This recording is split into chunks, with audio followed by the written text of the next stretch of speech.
Hello, hello. Vamos falar um pouquinho sobre Yogito? Yogananda, né? O Yogananda,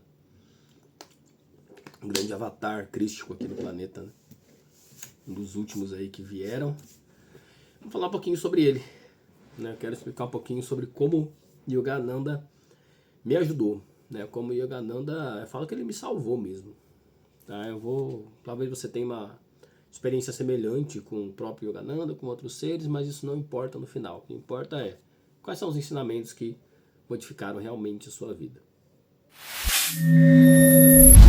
Dá uma licencinha para interromper o seu vídeo. Se você, assim como eu, sempre questionou se a vida é só isso daqui, então você está no lugar certo. Aqui nós falamos de despertar da consciência, transição planetária, espiritualidade, contratos espirituais, mundo astral, terapia, mentoria, a gente fala de emoção, de comportamento, de hábito, enfim, de diversas coisas que envolvem a nossa vida como seres humanos. Aqui embaixo tem um link, nesse link você fala diretamente comigo no WhatsApp para que você possa agendar uma consulta, uma conversa, enfim. Caso você tenha interesse em todos os trabalhos que eu listei aqui embaixo que eu faço, tanto mentoria como terapia, sou especialista em ansiedade e também terapias espirituais, assim como apometria, contratos espirituais, leitura de consciência guia, onde você tem a imagem e tem recados do seu mentor espiritual. E eu vou deixar aqui embaixo também dois links do Instagram. Um é o meu link do Trabalho com Ansiedade e outro é meu link do trabalho com as mentorias espirituais. E agora eu deixo você de volta com o vídeo, mas antes não esqueça de deixar o like, se inscrever no canal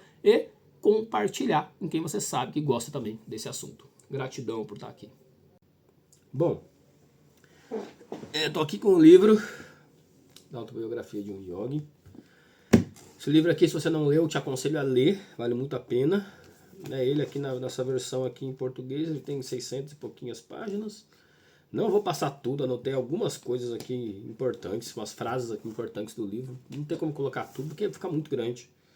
Para vocês terem ideia, eu vim aqui até a página 145 para falar para vocês. Tem mais coisas para frente, né? Mas eu coloquei aqui até a 145. Se vocês quiserem que eu continue esse vídeo falando mais partes do livro, só deixar aqui no comentário, tá bom? Bom, vamos lá. Eu estava passando por um processo muito difícil da minha vida. Talvez o mais difícil que eu já passei. E aí eu tava com depressão, tava bem desanimado com a vida mesmo, no geral, assim. Tava com uma crise existencial muito grande. E esse livro sempre me batia para eu ler, assim, sempre, sempre, sempre. Aí eu entendi que era minha própria consciência, meus mentores me indicando a leitura desse livro. Isso já aconteceu comigo diversas vezes, tá? Você precisa ler esse livro, você precisa ler esse livro, você precisa ler esse livro. Isso aconteceu muitas vezes. Não sei se você já teve essa experiência, né? Como se algo te cutucasse para você ler alguma coisa, para você assistir determinado filme, para você ir até algum lugar, né? Ter alguma experiência ali.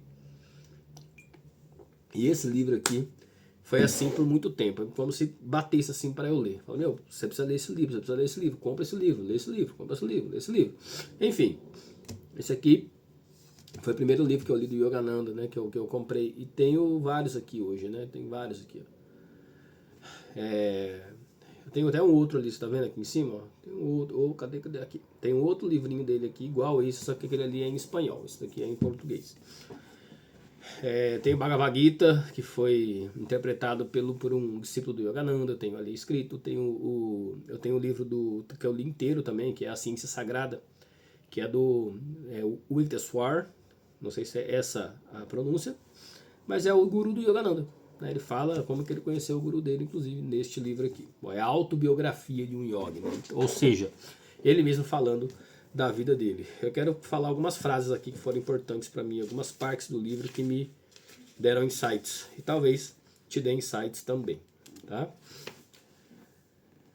Bom, aqui é uma parte que ele está conversando e ele fala dessa forma. Não o Yogananda, tá? Acho que era a conversa com o pai dele. Então o pai dele falou, por que me exaltar com lucro material? Papai respondeu. O pai dele mesmo. Quem procura alcançar a serenidade mental não se rejubila com o lucro nem se desespera com a perda. Sabe que o homem chega sem dinheiro a este mundo e dele parte sem levar uma única rúpia. A rúpia é a moeda dele lá. Então, ele está falando do quê? Do próprio desapego, né? Ele não tem essa ganância na questão material. Não tem essa essa ganância, e as pessoas elas se confundem muito quando eu falo dessa questão de desapego, de soltar, de não ter essa... não é a ambição, tá? A ambição e a ganância são diferentes. Você está aqui para experimentar a vida, então você pode querer coisas materiais. A questão é aquela velha frase clichê. Não é você querer o dinheiro, mas é o dinheiro te prender, né? Você depender desses meios externos, materiais, para que você seja feliz, né? Aqui o pai dele fala justamente disso. Ó, quem procura alcançar a serenidade mental não se rejubila com o lucro, nem se desespera com a perda, né? Então, não fico feliz porque eu ganhei e também não fico triste porque eu perdi. Tá? Buda já falava disso, né? Que o homem sábio, né? Siddhartha, que falava no Dhammapada, tem uma frase até, que fala disso. Não é... O homem ele sofre por querer e ele sofre por perder, né? Então é justamente isso que está falando em outras palavras aqui nessa frase, né? Qualquer coisa que nós tivermos aqui nesse meio material é lucro, porque o que ele fala que o homem chega sem dinheiro nesse mundo e vai embora também sem nada, né? Então qualquer coisa é lucro. Nós entramos sem nada e vamos embora sem nada. E o que acontece nesse meio é só experiência. Vamos lá, nós não vamos ter nada. Isso daqui é interessante. Essa parte que eu anotei.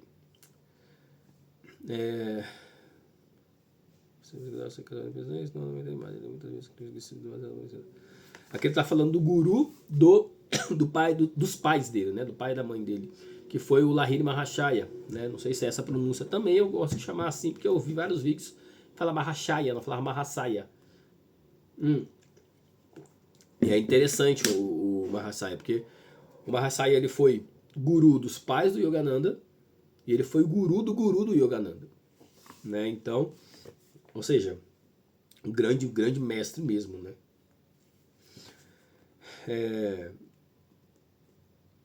Aqui, ó, Lahiri Mahachaya deixou esse mundo pouco depois de eu nele haver entrado. Ou seja, o Yogananda era pequenininho, né? No início eu sofri por ele não estar fisicamente vivo. Quando comecei a descobrir sua secreta onipresença, não me lamentei mais. Ele muitas vezes escrevia aos discípulos demasiadamente ansiosos em visitá-lo: por que vir me contemplar em carne e osso, quando estou sempre dentro do raio de visão do seu Kutasta? Kutasta é o olho espiritual, ou seja, chakra frontal. Ele desenvolveu o chakra frontal. Ou seja, quando você tem um ser que está sempre te guiando, não falam os mentores espirituais, a própria consciência que rege, ele não precisa estar aqui em carne e osso, né, em forma de matéria física, que nós estamos hoje, para que você tenha a experiência com ele, né? E eu acredito muito que comigo foi assim com o próprio Yogananda, né? Então eu fui direcionado pelo próprio Yogananda para algumas coisas. E tanto que em projeções astrais eu via o Yogananda, eu conversava com ele me explicava diversas coisas. Michel, mas aí pode ser qualquer ser te enganando, não sei o que, eu já ouvi isso de muita gente. E beleza, pode ser, mas me ajudou, né? Mas as pessoas têm o Yogananda até falava, cara, é você mesmo e tal. Ele dava risada e falava, ele falava assim, eu acho engraçado vocês, porque quando alguém ganha uma fama dentro do planeta de vocês acham que vocês não podem acessar essa pessoa porque ela é famosa. Tipo, a gente não liga pra isso, a gente não tá se importando com isso, a gente só quer passar a mensagem. Se ele tem uma determinada fama, é porque ele conseguiu fazer com que a mensagem chegasse num número considerável de pessoas, de almas que estão aqui, né? Então ele dava risada disso, né? Falava, isso não tem nada a ver assim pra gente, né?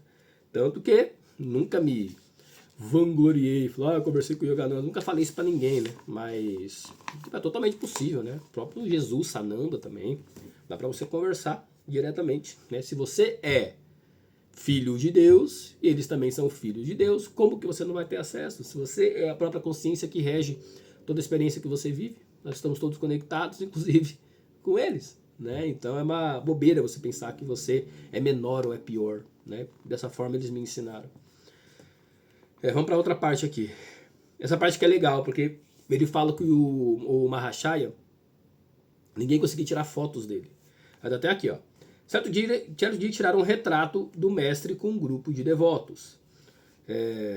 Apenas um espaço vazio no centro, onde ele logicamente esperava que aparecesse a figura de Lahiri Mahachaya. O fenômeno foi muito comentado. Quando o guru estava em posição de lótus no assento de madeira com um biombo por trás, Gangadhar Babu chegou com seu equipamento, que era o fotógrafo, né? Gangadhar Babu, com seu equipamento. Tomando todas as precauções para ser bem sucedido, sofregamente bateu 12 chapas, em todas encontrou a impressão do assento de madeira com o biombo, mas de novo faltava a figura do mestre. Né? Então o Mahachaya pegou e falou para ele: eu sou espírito, pode sua câmera fotográfica refletir o invisível onipresente? Ou seja, ele conseguia fazer, né, era um mestre, tamanha sabedoria da criação, enfim, de como manipular a energia, que ele conseguia fazer com que o seu corpo material, ele não é que ele sumisse, mas ao espectro que a câmera fotográfica conseguia captar em relação à luz, não pegasse ele. Né? Não pegasse ele. Por quê? Porque ele simplesmente falou que, ensinando, né, que é um espírito. Então tem somente uma foto do Lahiri Mahachaya tirada até hoje. Né? Então se você procurar aí, você vai encontrar. Uma foto que ele está com os olhos meio cerradinhos assim. Vou colocar aqui para você dar uma olhada. Outra parte. Mais tarde compreendi que o explosivo poder vibratório da fala poderia ser sabiamente dirigido para libertar nossa vida de dificuldades e assim operar sem deixar cicatrizes ou censuras. Essa frase que foi importante para mim nessa época da minha vida, porque ele fala do poder da fala, né? E eu gosto de fazer um adendo com a parte da Bíblia que fala aí do verbo se fez a carne, ou seja, da palavra você materializa. Né? E aqui ele está falando justamente do poder vibratório. O pensamento tem uma vibração. O pensamento junto com o sentimento tem outra vibração mais forte. O pensamento junto com o sentimento, junto com a fala, tem outra vibração. Eu sempre ensino os meus clientes, né, as pessoas que, meus mentorados e clientes que fazem terapia comigo, eles não falarem mal de si mesmos, né, de si próprio. Não se autorrotular de forma pejorativa, se diminuir e tudo mais. Isso acontece muito. Eu não consigo mesmo. Eu sou besta mesmo, não consigo não. Tipo, eu sou sempre feito de besta em relacionamento. Né? Enfim, várias frasezinhas, assim, que essa palavra tem uma vibração e você manifesta a tua realidade de acordo com aquilo ali. Porque é aquilo ali que está dentro de você. Quando você fala, você se materializa de forma mais fácil. Pô, bichão, mas então, quer dizer que eu falava, né? Eu falava sobre mim nessa época. Eu falava mal de mim mesmo. Então, nunca fale mal de você mesmo, independente das coisas que estiverem acontecendo, ou dos seus erros, seus fracassos, o que quer que você interprete em relação a isso, tá? É essa parte aqui, vamos lá, deixa eu ler porque que eu marquei. Aqui ele está falando da morte da mãe dele, tá? Do Yogananda. Foi em Bareilly, à meia-noite, eu dormia ao lado de meu pai no terraço de nosso bangalô, quando fui acordado pelo tremular peculiar do mosquiteiro sobre a cama. As finas cortinas abriram-se e vi a amada figura de minha mãe. Acorde seu pai. Sua voz era apenas um... Peraí que tá tampado. Apenas um sussurro. Tomem o primeiro trem, o das 4 da madrugada. Corram a Calcutá se quiserem me ver. A aparição desvaneceu-se. Ou seja, é como se o espírito da mãe dele tivesse aparecido para ele, falando, corre para vocês conseguirem me ver ainda em matéria. E eu já tive clientes com relatos, quando a gente estava fazendo trabalho de regressão e tudo, com relatos muito, muito semelhantes. A pessoa estava para falecer e a pessoa foi lá avisar ela no meio de um sonho, que na verdade não é sonho. A pessoa interpreta por sonho, se ela não tem conhecimento. Eu sonhei sobre isso, eu recebi um aviso no sonho. Não foi sonho, foi realmente real, aquilo ali realmente aconteceu com você. Tá? Para outra parte aqui que foi importante para mim. Essa parte é legal. O pai dele mandou ele encontrar um sábio de uma outra cidade. E, lógico, naquela época não existia telefone para avisar nem nada. Ele só falou, vou lá. Aí ele perguntou aqui, ele encontrou o cara e falou, o senhor é o Swami Pranabananda? Ele moveu a cabeça afirmativamente e falou, você é o filho de Bhagabhat. Bhagabhat é o pai do Yogananda. Suas palavras foram ditas antes que eu tivesse tempo de retirar do bolso a carta de papai. Espantado, estendi-lhe a carta de apresentação que agora parecia supérflua. Naturalmente, localizarei Kedarnath Babu para você. O santo de novo me surpreendeu por sua clarividência. Estava escrito na carta, né? Ele explica antes, para ele localizar esse cara, Kedarnath Babu. E o santo nem leu a carta e só falou. Eu vou encontrar ele. Tipo, quando ele encontrou, era como se ele tivesse lido o que estivesse na carta antes de ler a carta. Terminei conscientemente meus deveres terrenos nessa vida. Refiro-me a uma aposentadoria de paz insondável, recompensa por muitos anos de meditação profunda. Agora não anseio mais por dinheiro. A satisfação de minhas escassas necessidades materiais está sobejamente garantida. O yoga estava além do meu pensamento. Novamente ele se interiorizou num silêncio impenetrável. O senhor é Kedarnath Babu? A agitação dava colorido à minha voz. Quando ele encontrou esse outro cara, tá? Ele saiu do santo e encontrou esse outro cara. Eu tô lendo, tá aqui, ó, tá anotado dessa forma, tá vendo? Só tô lendo as partes que eu grifei. Não é seguido. O senhor é Kedarnath Babu? A agitação dava colorido à minha voz. Sim, e você não é o filho de Bhagavat que está esperando por mim? Ele sorriu amigavelmente. Senhor, como lhe ocorreu vir aqui? Esse cara chegou até o Yogananda. Eu sentia frustração e ressentimento por não poder explicar sua presença. Hoje tudo é misterioso. Há menos de uma hora eu estava saindo do banho no Ganges quando Swami Pranabananda se aproximou. O Swami Pranabananda é esse cara que estava com o Yogananda, que leu a carta sem ler a carta. Não tenho a menor ideia de como soube que me achava ali aquela hora. Ele me disse: o filho de Bhagavat está à sua espera em meu apartamento. Pode vir comigo? Concordei alegremente. Caminhamos lado a lado, mas o estranho aqui é que o Swami, com suas sandálias de madeira, tomou a dianteira, apesar de eu estar calçando esses sapatos resistentes. Você percebeu aqui o que é muito louco nessa parte? Vou parar aqui um pouquinho. É que Yogananda estava ali com o sábio. Ele estava com o sábio conversando. Falei, preciso encontrar esse cara, meu pai me mandou aqui, tal, para que você pudesse encontrar esse outro cara para mim. E esse outro cara, ele estava nadando no Ganges, estava tomando banho no Ganges. E o Pranabananda Swami, que estava com o Yogananda, chegou naquele mesmo momento e foi conversar com o cara. Ele materializou 2 corpos. Depois o Yogananda fala, eu entendi que ele conseguia materializar 2 corpos. Conseguia materializar 2 corpos dentro aqui da matéria. Então ele estava ali meditando com o Yogananda e falando com o Yogananda, enquanto ao mesmo tempo ele foi lá no Ganges avisar o cara, vem na minha casa que o filho de Bhagavat quer falar com você. Muito louco isso, né? Aí acho que tem a foto dele aqui. Aqui é do Kebalabanda. Deixa eu ver se tem uma foto dele aqui. Vou mostrar pra vocês.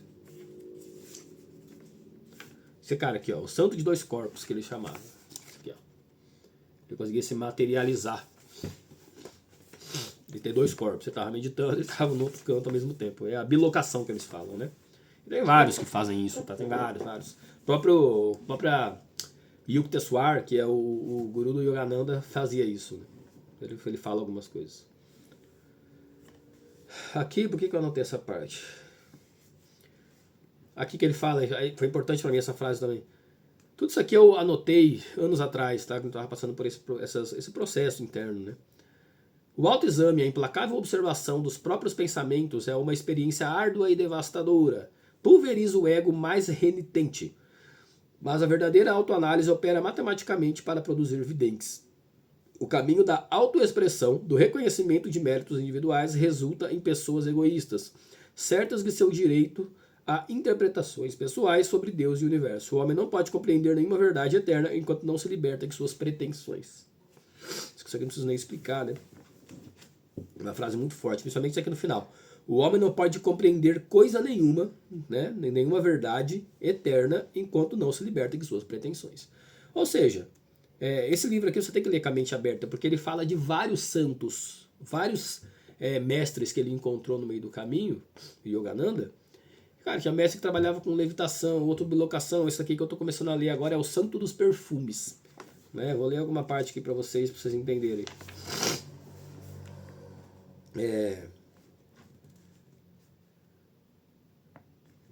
Veja um gandababa sobre a pele de leopardo. Ele pode dar o perfume natural de qualquer flor a flores sem perfume, fazer reviver um botão murcho ou fazer com que a pele de uma outra pessoa exale deliciosa fragrância. Senhor, é necessário provar Deus? Não está Ele realizando milagres em todas as coisas, em todos os lugares? Sim, mas nós também deveríamos manifestar algo de sua infinita variedade criadora. Estendi a mão que o yogi nem sequer tocou. Que perfume você quer? Rosa, Yogananda respondeu. E assim seja, e esse mestre falou para ele. E para grande surpresa minha, um encantador perfume de rosa brotou intenso da palma da minha mão. Sorridente, retirei uma grande flor branca inodora de um vaso próximo. Essas pétalas sem fragrância podem ser impregnadas de jasmim? Assim seja. E o aroma de jasmim desprendeu-se instantaneamente da flor. E aqui ele explica. Os diferentes estímulos sensoriais a que um homem reage, tátil, visual, gustativo, auditivo ou olfativo, são produzidos por variações vibratórias dos elétrons e prótons. As vibrações, por sua vez, são reguladas por prana ou vitátrons. O prana lembra que é a energia primordial, né? Forças vitais sutis ou energias mais finas que as atômicas. Os vitátrons são inteligentemente carregados com as 5 diferentes substâncias ideativas sensoriais. Gandhababa, em sintonia com a força prânica por meio de certas práticas de yoga, podia fazer com que os vitátrons recombinassem sua estrutura vibratória, objetivando o resultado desejado. Seus perfumes, frutas e outros milagres eram materializações autênticas de vibrações terrenas e não sensações internas produzidas por meio de hipnose, né? A gente vê esses shows de hipnose, o pessoal sentindo cheiro e tal. Não, eram coisas reais e autênticas, tá? Não era por meio de subconsciente, tal. Ou seja, quando eu fui lendo esse livro aqui, ele foi me despertando algumas coisas, falando, cara, tem mais coisas no mundo do que eu acho que tem. Né? Então, muita gente aqui no Ocidente, principalmente, acha que só Jesus fazia esses milagres. Jesus, na verdade, tinha todos esses conhecimentos, né, que muitos mestres têm. A questão é que usaram a história de Jesus para manipular muitas coisas, né, por poder, por política e etc. Então, fica aí para vocês a dica de para vocês lerem esse livro aqui, que vale a pena, tá?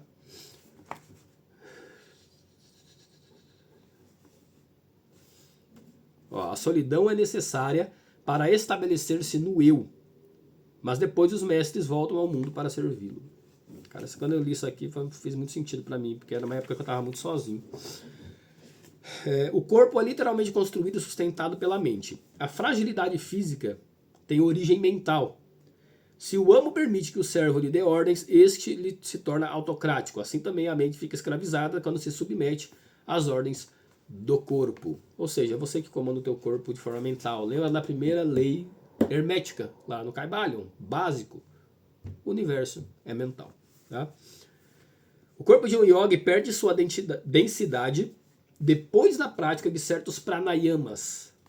Então, pode levitar ou pular como uma rã saltitante. Isso aqui tem muita relação também com o jejum, né? Onde você para de se alimentar de coisas densas, como carne, etc. E você vai tirando a densidade do teu corpo material. Ó, o santo que levita, olha aqui que legal. Isso daqui, ó. Nagendra Nath Baduri. O santo que levita. É muito legal.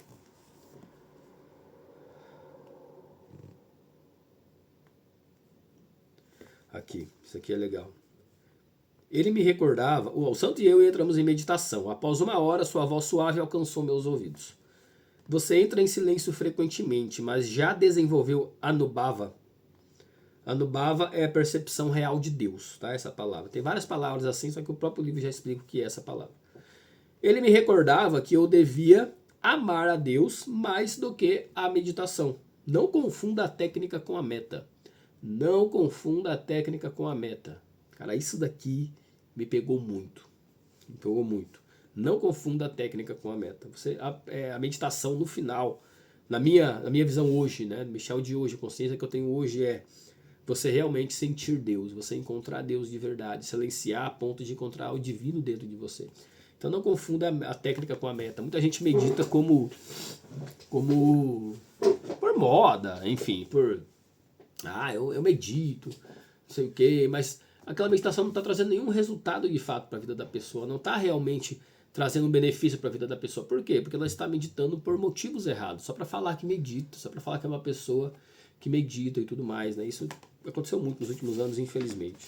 Mas ao mesmo tempo, é muito bom que a meditação ela se torne mais famosa mesmo, mais conhecida dentro aqui do Ocidente. Então, muitas pessoas conseguiram conhecer a meditação verdadeira também, né? Ao mesmo tempo que outras entraram por moda, mas de alguma forma eu acredito que ajuda a pessoa, pelo menos se ela buscar de forma sincera o que é a meditação, né? O fraco que recusa o combate nada ganha, porque a nada renunciou. Só quem lutou e venceu pode enriquecer o mundo compartilhando os frutos de sua experiência vitoriosa. Olha só isso daqui. Só quem lutou e venceu pode enriquecer o mundo. Não é enriquecer a si próprio, é enriquecer o mundo.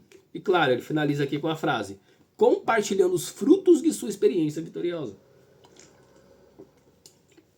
Né? Então não é você viver a vida por você de forma egoísta simplesmente, é você realmente compartilhar o que você aprendeu. Acho que os frutos, os principais frutos, pelo menos na minha visão, são os frutos do que você aprendeu no meio do seu caminho, do que você realmente conseguiu aprender, porque é só o aprendizado que a gente vai levar daqui. Né? Tinha frase lá atrás que falava: bem material a gente não leva, tal. Não quer dizer que você tem que ser um mendigo, você aproveita o que você tem que aproveitar, do que você quer experienciar. Porém, o aprendizado é o que a gente realmente leva, essa informação que a gente leva na nossa alma. Tá? O que mais vale é compartilhar. De que vale você saber tanto se você não compartilha? Eu já falei isso aqui em algum vídeo. Eu lia muito, né? Eu lia uma média de 50 livros por ano. Né? Eu lia bastante. Porém, eu comecei a perceber que, cara, o que eu realmente aprendi desses livros? O que eu realmente aplico desses livros? Eu gostava de ler, só que eu não estava aplicando. Eu lia, terminava, lia outro, aplicava, né? E era dessa forma, eu estudava. Então eu aprendi muito? Aprendi, só que eu não aplicava na minha vida. Então hoje eu leio muito menos livros. Hoje eu leio, acho que 10, 12 livros por ano. Só que eu aplico, eu estudo, eu gosto de vir aqui compartilhar com vocês algumas coisas que eu aprendo. Por quê? Porque é isso que vale no final. Não é a quantidade, mas sim a qualidade. É muito melhor você ler um livro e aplicar ele 100% dentro da sua vida do que você ler 1000 livros e não aplicar nada. Né? A sua experiência ela vale quando ela é compartilhada. A vida que vale a pena ela é a vida compartilhada, né? Não uma vida egoísta para si próprio. Esses vídeos aqui, você vê, eu não ganho nada aqui. Faz 9 anos que eu tenho esse canal, acho que está indo para 9 anos. Você vê que eu tenho 900 e poucos inscritos, não tem nem 1000 inscritos. Né? E continuo aqui fazendo vídeo toda semana, estou aqui com vocês, estou compartilhando, porque eu olho lá, às vezes tem vídeo com 5 visualizações, tem vídeo com 40 visualizações. Vídeos que passam de 100 visualizações são raros. Né? E não é uma questão de ver números, mas é uma questão de, tem alguém que está se beneficiando do que eu estou passando aqui, que gosta do assunto que eu passo aqui, então eu compartilho. Se está ajudando uma pessoa, 2 pessoas, ok, já está valendo. Então eu gosto de compartilhar as coisas que eu tenho, que eu vivi. Tá? Então se faz sentido para você, se inscreva no canal, você sempre vai receber vídeos dessa forma. Tá? Outra parte que ele fala que acho muito importante. Foi a primeira de muitas peregrinações de Dakshinawar como Santo Mestre. Com ele aprendi a doçura de Deus sob o aspecto de mãe, ou misericórdia divina. O santo, tal qual uma criança, sentia pouca atração pelo aspecto de pai, ou seja, aspecto do pai divino, mas ele é mais ligado à mãe divina, ou justiça divina. O julgamento severo, exigente, matemático era alheio à suavidade de sua natureza. Então, tem uma parte que o Yogananda fala, não está nesse livro, está em outro, mas é muito legal, que ele fala que Deus é pai, Deus é mãe, Deus é amigo, e cada face tem um objetivo na sua vida. Então aqui ele fala aqui da mãe e do pai, né? A mãe tem esse aspecto de misericórdia divina, né? É doce. O pai tem um aspecto de justiça divina, então tem o julgamento, é exigente, é outra coisa. E se for ver, tem muita relação com a energia Yin e a energia Yang, né? Deus é os dois. Na verdade, todos nós temos os dois. Né? Só que quem está aqui em figura masculina, né? Em gênero masculino, nós tendemos a ter mais energia Yang. Santos de todas as religiões alcançaram a realização divina através do singelo conceito da amada cósmica. Como o absoluto é nirguna, sem qualidades, e a Cíntia, inconcebível, o pensamento e o anseio humanos sempre o personalizaram sob a forma de mãe universal. A combinação de teísmo pessoal e de filosofia do absoluto é uma antiga conquista do pensamento hindu, exposto nos Vedas e no Bhagavad Gita. Esta reconciliação dos opostos, está entre aspas, satisfaz o coração e a cabeça. Coração, emoção. Cabeça, raciocínio, lógica. Bhakti, devoção. E jnana, eu acho que fala assim. que é sabedoria. São, em essência, uma só coisa. Ou seja, devoção e sabedoria são, em essência, uma só coisa. Prapati, refugiar-se em Deus, e Sharanagati, que é entregar-se à compaixão divina. São realmente caminhos do mais alto conhecimento. A humildade de Mestre Mahashaya não é o Lahiri Mahashaya, tá? É outro. E de todos os outros santos, brota do reconhecimento de sua total dependência do Senhor como única vida e único juiz. Como a verdadeira natureza de Deus é a bem-aventurança, o homem em sintonia com ele experimenta, né? Experiencia, eu ia falar. Vamos lá de novo, eu me embolei na palavra. Como a verdadeira natureza de Deus é a bem-aventurança, o homem em sintonia com ele experimenta alegria genuína e ilimitada. Ou seja, aqui tem uns ensinamentos muito fortes aqui dentro desse livro aqui da autobiografia de um yogi. E era esse livro aqui que o próprio Steve Jobs lia, carregava para tudo que é canto e dava de presente para todo mundo. Né? Então, novamente, se você não leu, vale a pena você ler. Vamos ver aqui o que ele falou.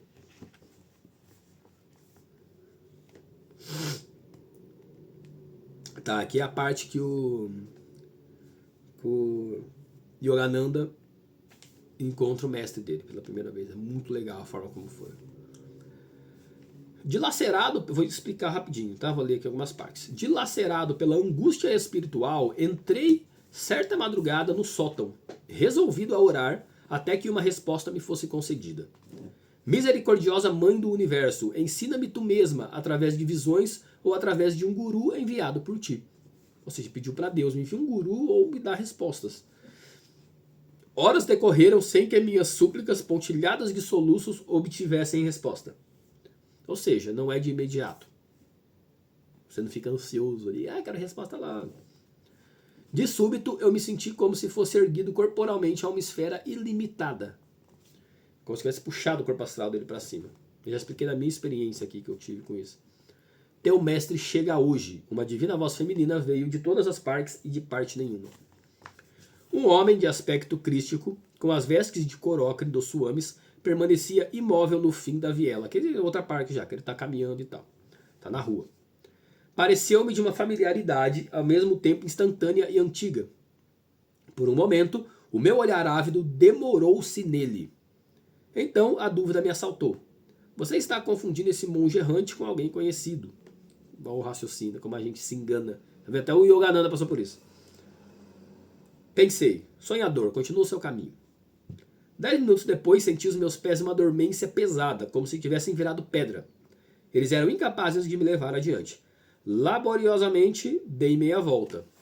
Meus pés reconquistaram a normalidade. Olha que louco, ele não conseguia... Se alguma coisa puxasse ele não conseguia andar para lá. Ele teve quando ele voltou, aí voltou ao normal. Voltei-me na direção oposta. De novo, o curioso peso me oprimiu. O santo está me atraindo magneticamente. Ou seja, o mestre dele estava lá falando, vem aqui, para de pensar bobeira e vem aqui. E magneticamente ele pegou e encontrou o mestre dele. É louco isso, né? Sri Yukteswar. Outra parte, outras frases aqui que me impactaram. Os remédios têm suas limitações. A divina força vital criadora não as tem. Por que me impactou? Porque faz 10 anos que eu trabalho com terapia, né? Eu sou especialista em ansiedade. Trabalho com pessoas ansiosas. Então eu costumo trazer as pessoas, ajudar as pessoas a trazerem a consciência para o momento presente, sair do mental e entrar realmente na alma. E tem gente que fala, mas é um trabalho espiritual, não é um trabalho espiritual, e no fim não importa. Eu trabalho sempre com a crença, com a vida da pessoa e a visão de vida que a pessoa tem naquele momento. Então muita gente ansiosa usa medicação. Eu falo, você não precisa da medicação. Você não necessita da medicação. Deus já deu tudo o que você precisa. É só você encontrar dentro de você. Né? Então muitas pessoas me procuram para largar a medicação. Mas eu não oriento em relação à medicação nos meus tratamentos. Tá? Eu não tenho nenhuma formação que me permite orientar. Toma ou não toma remédio. Então eu nem falo nada. Mas o que acontece é, pessoas que chegam comigo tomando 4, 5, 6 medicações por dia, elas começam a diminuir até elas se livrarem totalmente. Isso, claro, com um outro profissional que indicou as medicações, acompanhando elas e fazendo esse desmame da medicação. As pessoas se libertam disso, né? Na realidade, foram seus pensamentos que o fizeram sentir-se alternadamente fraco e forte. Meu guru encarou-me com afeto. O guru dele falando para o Yogananda, tá? Você viu como sua saúde acompanhou com exatidão suas expectativas subconscientes? O pensamento é uma força, assim como a eletricidade ou a gravidade. Cara, isso aqui me pegou demais. O pensamento é uma força, assim como a eletricidade ou a gravidade. A mente humana é uma centelha da consciência onipotente de Deus. Posso mostrar-lhe que tudo aquilo em que sua mente poderosa acredita com muita intensidade se realizaria instantaneamente.